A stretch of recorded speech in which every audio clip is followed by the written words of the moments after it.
아닙니다. 그것은. 아닙니다. 전혀 그렇지 않습니다. 아닙니다. 결코 아닙니다. 한결같이 모두가 아니라고 합니다.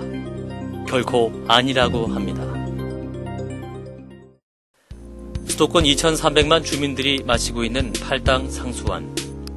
정부는 수도권 주민들에게 맑은 물을 공급하기 위한 한강 수계 특별 종합대책을 마련해서 팔당 상류 7개 시군에 자연보전권역, 특별대책지역, 상수원 보호구역, 수변 보호구역으로 지정해서 10여 가지의 중부 규제를 가하게 된다. 하지만 그 결과는 가장 큰 원인은 각종 중첩 규제로 인해서 소규모 건축물만 건축할 수 있기 때문에 그런 어떤 큰 틀의 규제를 피하다 보니까 소규모 난개발은 계속해서 악순환이 되는 부분이죠. 각종 규제로 인해서 실질적인 산업 활동 자체가 마비됐습니다. 과도한 중첩 규제로 인한 소규모 공장의 난립으로 자연환경의 심각한 훼손과 지역의 난개발을 조장해서 수질을 더욱더 악화시켰다. 때문에 환경도 개선되지 않고 중첩 규제로 인해서 지역 개발의 발까지 묶여있는 실정이다.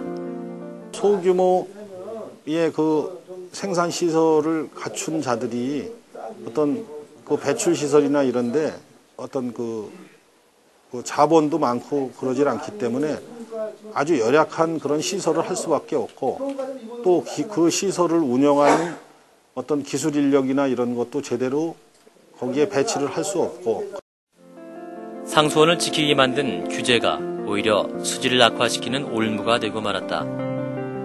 그래서 지역 주민들은 아니라고 말한다. 수도권 규제가 팔당 상수원을 지켜주지 못했다고 말하고 있다.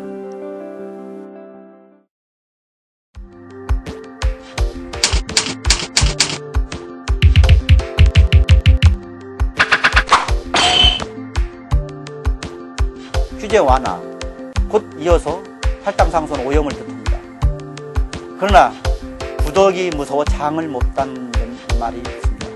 일정 규모 이상의 어떤 체계적인 개발 또 거기와 아울러 배출 시설이 일정 규모 이상 돼서 관리가 효율적으로 될 수 있어야 수질오염 총량 관리제를 도입하기 전에는 800제곱미터 이하의 건물만 짓게끔 돼 있었는데 오염 총량제를 도입함으로 인해서 그 개발 부활한 범위 내에서는 조화로운 도시 개발을 할 수가 있었다. 대규모 개발에 따른 상수원 오염을 걱정함은 당연한 것이다. 하지만 이에 대한 대안으로 수질오염 총량 관리제가 있다.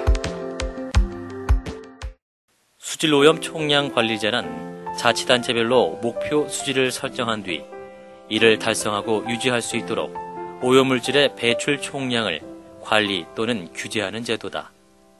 이 경우 자치단체가 자발적으로 정한 오염물질 배출량을 초과하면 해당 지역의 개발이 제한되지만 반대로 배출량을 줄여서 수질을 개선하면 그만큼 개발이 허용되는 제도다.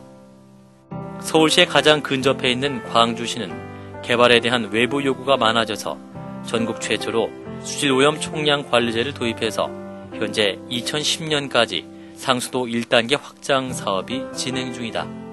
이쪽은 개발 압력이 일단은 높은 지역이고 서울하고 최인접해 있는 지역이기 때문에 그런데 각종 규제로 인해서 개발을 할 수가 없는 그런 현상에 되어 있습니다.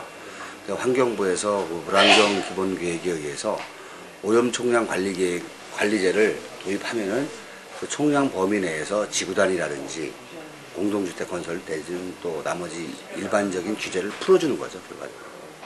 그렇다면 수질오염 총량 관리제가 개발과 보전이라는 이 두 마리 토끼를 잡을 수 있는 제도인가? 기본적으로 이 제도는 참 좋은 제도예요. 왜냐하면은 과거하고는 달리 우리가 적정한 수준의 개발도 해야 되고 또 그러면서도 수질은 깨끗하게 유지를 해야 되는 게 우리의 목적 아니겠습니까? 근데 과거처럼 일방적으로 개발을 해서는 수질이 개선이 안 되고 그렇다고 지금 팔당호 상류에서 하는 것처럼 무작정 오염원 입지 제한, 상수원 보호구역이나 특별대책지역 같이 이런 규제를 한다고 하면은 지역의 개발이 문제가 되는 거고 그래서 이론적인 관점에서는 총량관리제는 이 두 가지 요구사항을 적절히 합리적으로 수용할 수 있는 그런 제도죠. 광주시 경안동에 의미 있는 건물이 건축되고 있었다. 터미널과 대형마트가 들어설 규모가 큰 건물이 지어지고 있었는데 서울시에 사는 사람들에게는 놀라운 일이 아니겠지만 광주시에 사는 사람들에게는 놀라운 소식이 아닐 수 없다. 저 뒤에 있는 그 신축적인 건물은 우리 시가 수질오염 총량제를 도입하면서 그 개발 부하량을 할당받아서 그 총량제 시행 이전에는 입지되지 못했던 그런 800제곱미터 이상의 건축물로서 이제 터미널과 대형 마트가 들어서는 시설입니다. 지상은 판매 시설인 아마 이마트가 들어오게 됩니다. 이마트가 최초로 들어오는 거예요? 그렇습니다. 광주에는 그런 규모 있는 그런 판매 시설이 전혀 없습니다. 현재는. 수질오염 총량제가 깨끗한 수질을 보존하기 위한 만능 해결사는 아니다. 아직까지 미비한 점도 있고 또 다른 수도권 규제라는 비판의 목소리도 있다.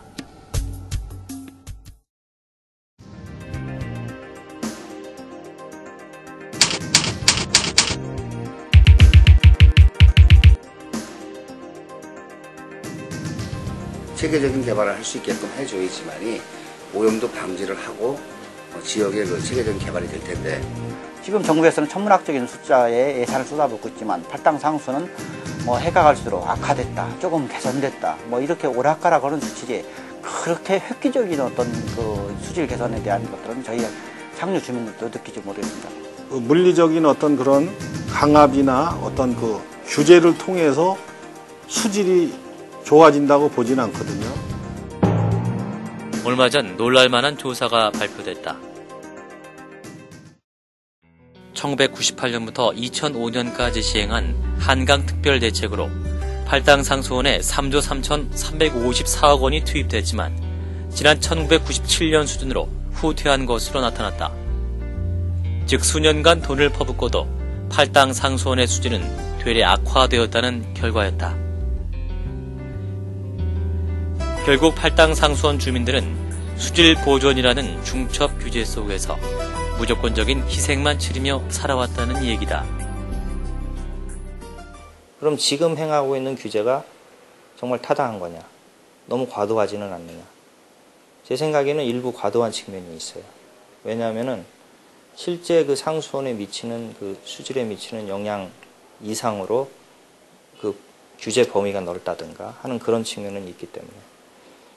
그 다음에 총량제 같이 기본적으로 적정한 수질을 담보할 수 있는 그런 수질 목표를 세워놓고 그 내에서 서로 합리적으로 개발을 하고 또 환경부는 도와서 삭감하도록 하고 하는 이런 공생에 그리고 서로 신뢰에 기반을 둔 이런 합의 정신이 생긴다 그러면은 또 그것도 두 마리 토끼를 잡을 수 있는 하나의 방안이 될 수 있고 그래서 서로 대결 구도로 이렇게 자꾸 나가는 것보다는 서로를 이해를 하고 왜냐하면 입장이 다르니까 그러면서 최고의 그 결과를 서로 힘을 합쳐서 도출해 나가는 그런 쪽으로 이렇게 방향을 몰아가는 게 훨씬 바람직한 게 아닌가 그런 생각이 듭니다. 그동안 상수원만 살리는 데만 노력했다면 이제는 지역을 살려달라는 목소리에도 귀 기울일 때이다.